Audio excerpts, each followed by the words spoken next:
आप जानते क्यों लोगों के घरों में बीमारियां रहती? यहां प्रभु बोझ ले लेना, प्रभु बोझ लेने के बाद अपनी चुगलियां शुरू।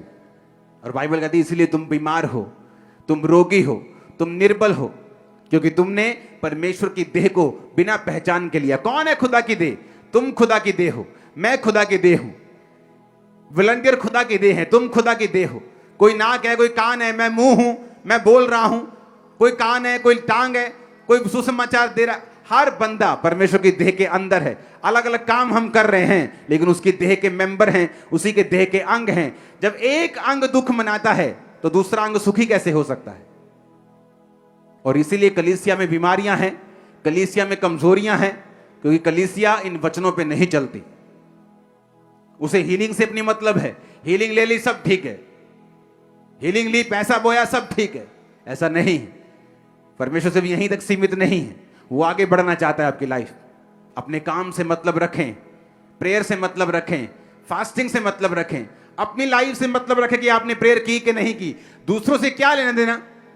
कई बार गलती क्या करता है इंसान, जब एक विश्वासी को कोई पाप में देखता है, हो सकता है उसी रात उसने तौबा कर ली हो, लेकिन आप वो पाप अभी तक फैला रहे हैं और परमेश्वर के सामने वो धर्मी हो गया क्योंकि रात को उसने तौबा कर ली, लेकिन आप उसके पाप को अब तक डिस्कस कर रहे हैं। आप एक शैतानी व्यक्ति हैं और आपको सजा देगा परमेश्वर।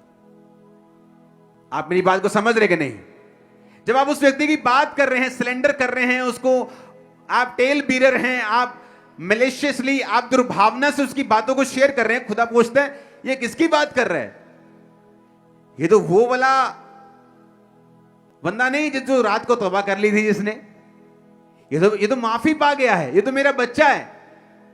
तो ये कौन है जिसके बारे में ये बात कर रही है? क्योंकि बाइबल क्या कहती है? शैतान का नाम परमेश्वर पता क्या रखता है? दोष लगाने वाला।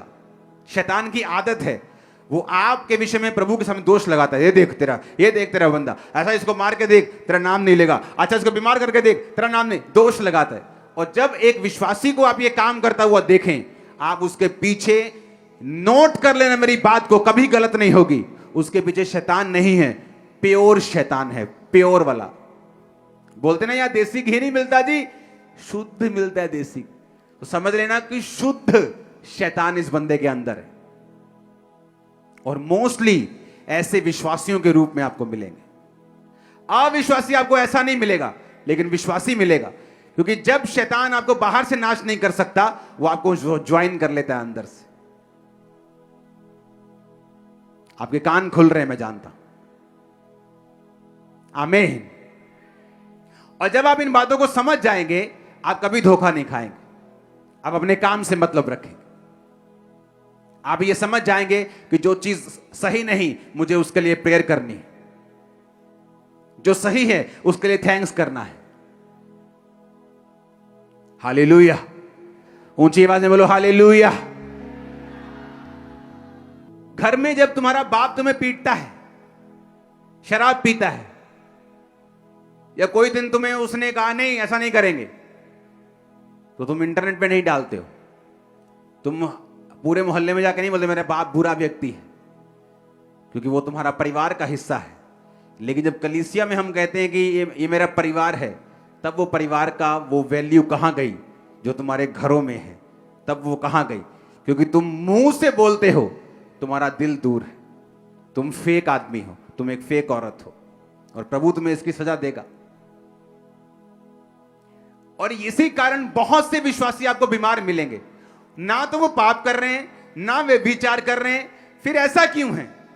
क्योंकि ये चीजें आपकी लाइफ में शैतान का एक पॉइंट कांटेक्ट बन जाता है, जहां से वो एंट्री मारता है और काम करता है। हालेलुया। ऊंची आवाज में बोलो हालेलुया। ऊंची आवाज में हालेलुया। हमारे YouTube चैनल को सब्सक्राइब करें ताकि आप परमेश्वर के गहरे वेदों को जान सकें कि कैसे आप परमेश्वर में बढ़ सकते हैं, कैसे आप दुष्ट आत्माओं से, नशों से, बीमारियों से और वंशों के श्रापों से आजाद हो सकते हैं।